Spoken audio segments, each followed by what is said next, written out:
Good morning, ladies and gentlemen. Welcome to the daily vlog. Actually, probably when you see this, it will be afternoon. But anyway, welcome to the daily vlog. We are back here at this job we started last week where we did the vinyl in the kitchen, and now we are here doing the carpet in the room.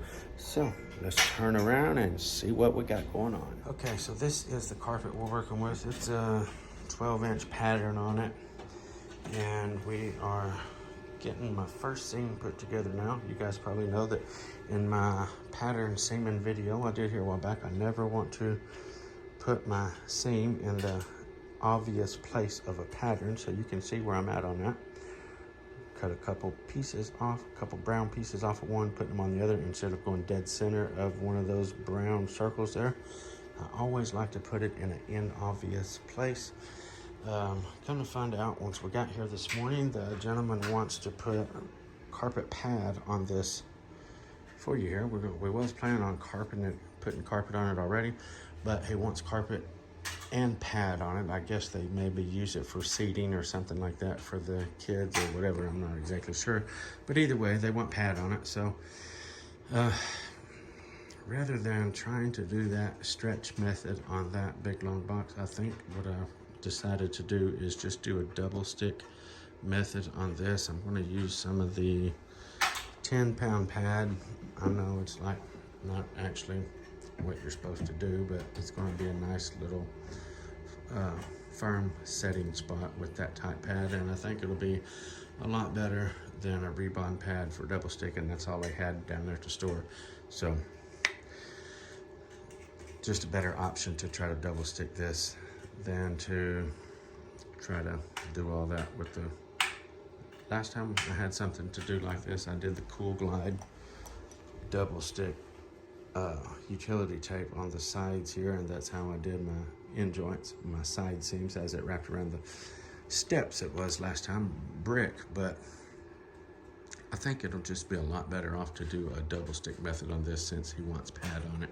If I knowed that he wanted pad on it, I would have by all means brought some stuff and maybe took a piece of this home and hand stitched it to see how it would react and how it would do, and I might have hand sewn these corners. I really want to do that on one of these jobs.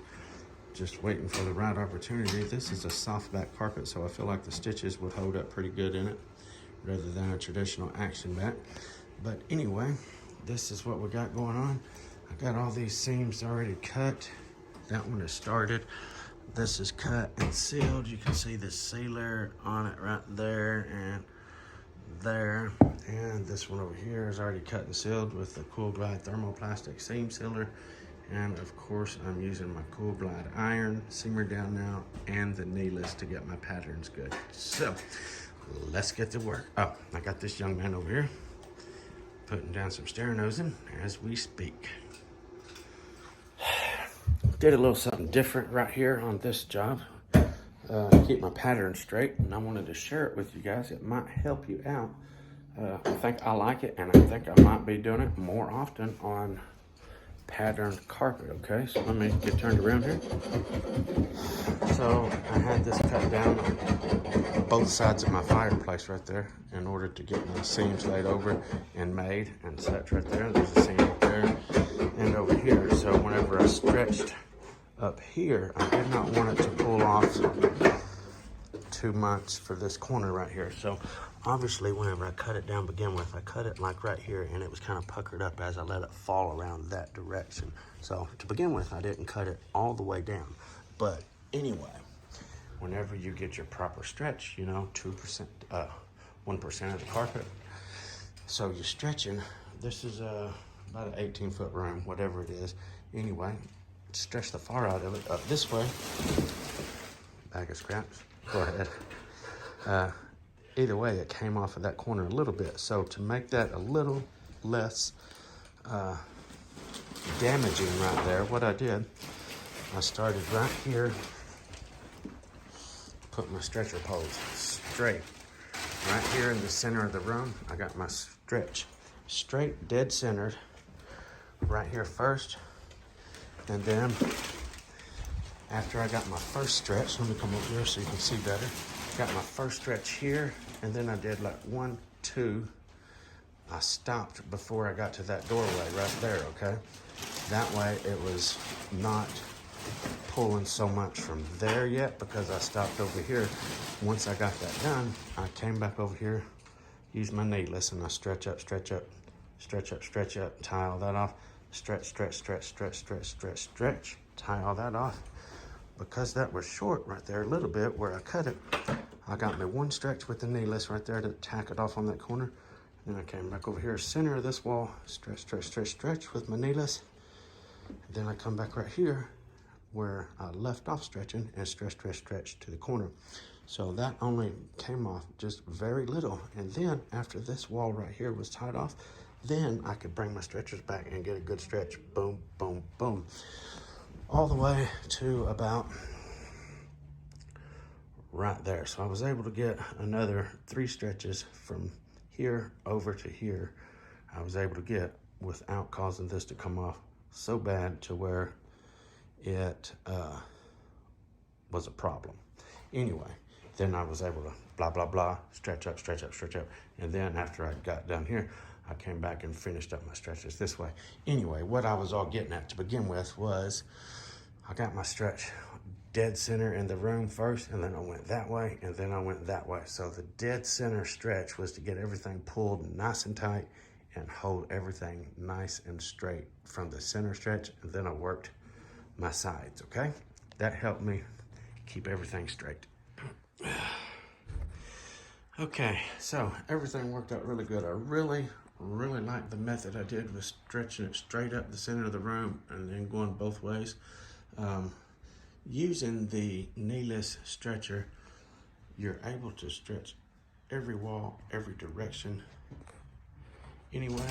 So it ain't like that because I have a slight angle that way that it's going to cause any issues on this side of the room whenever I stretch away that way, because again, I stretch every single thing tightly with that stretcher right there, and it just keeps everything perfect for me. You can see, look right down there, everything stayed nicely. Okay, I've got this glued, prepped, ready to put my piece of pad. That's what I'm putting on there. I just left this rolled out because we got other people here working now, and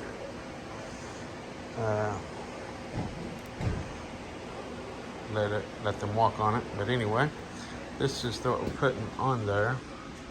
Yes, sir, it's raining down. Is it? And my tack strip, you can see that I put it down, but I beat the nails down. I done that. I'll glue over that as well. Probably gonna have to build that up just a little bit with a piece of felt, but I wanted that there to actually tuck the edge of my carpet up to the brick, so it would be a real clean finish to that and to the brick, to the exterior, instead of just having it cut straight off. So that's the purpose of the tack strip on there.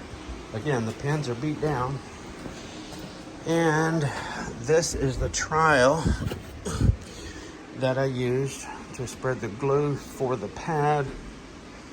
I can't remember. I don't think that is right, but it's really close. I have to look in my book again to check for double stick, but it's really close. It might be right. I can't remember, honestly. And this is what I got to put my carpet to the pad whenever I sprayed glue for that, and I'm pretty sure this is right too. Again, I would have to double check, but I'm pretty sure that's right. So once I get my pad put on here and all cut in and done for the afternoon, I will let you see what it looks like, because I'm gonna try to avoid having any cuts on any corners or anything where I might have a carpet seam. I want to avoid having the pad seams in the same place that I have my carpet seam. So we'll see how it goes. Okay, so this is the hearth. We now have it all padded. What I was talking about a while ago, I didn't want to have my seam come down like so, or anywhere, like I said, my carpet seam was going to be. And yet I wanted a nice even flow here and a flow here and a flow here. So I was able to accomplish that by doing just a little bit of an angle and then straight down. This gaps open just a hair from the pad itself behind the webbing that's on it, but I mean, it's a nice fit. So I'll show you on the other side what I'm going to do with that. I already did it down here on this other side. I just take some tape right here, duct tape, and pull it over to make that nice and tight to hold that in place right there. So this, on my other side, I came over here further. This one was a little bit close. I might actually have to put a little bit of tape here too. I'll take a look at that. Well, I might just do it anyway. I kind of hate as least amount of tape as possible because I don't want it to ruin the integrity, because then the spots that have tape is just simply stuck by the strength of the tape. Even though I'm going to be gluing it to it, it'll be stuck to the tape, and then it's going to be glued. It'll be glued to the tape, and then the tape will be what's holding it. So the less tape the possible. But I had to have something to keep these corners closed. Let's see here. So that's what I'm going to have to do right there. And I think that'll be fine. This is holding good. I'll let my glue, you probably seen it a while ago, I'll let my glue dry really nice. Get a good tack on it. You can see what I got here on my ends. Where the tack strip is here, probably could have done something a little different. I should have let my pad come on back here to the brick and then cut it and let this be all one piece, but I didn't. What I'll do here, I'll probably just wrap this around, staple into the plywood, or honestly, I'll probably run it around there and hot glue it to that right there to finish that off. Once I got that on there, I rolled it really good with just a little hand roller. And anyway, tomorrow we'll install that piece of carpet on there, double stick method, and be done with the job. We actually got a couple steps over here to do as well. Right here. But that is it for today. So tomorrow we will get to see how this all turns out. I think it's going to be just fine. There he is, Mr. Gangster. Look at him, run. Anyway, thank you guys once again for tuning in to the daily vlog. We appreciate you.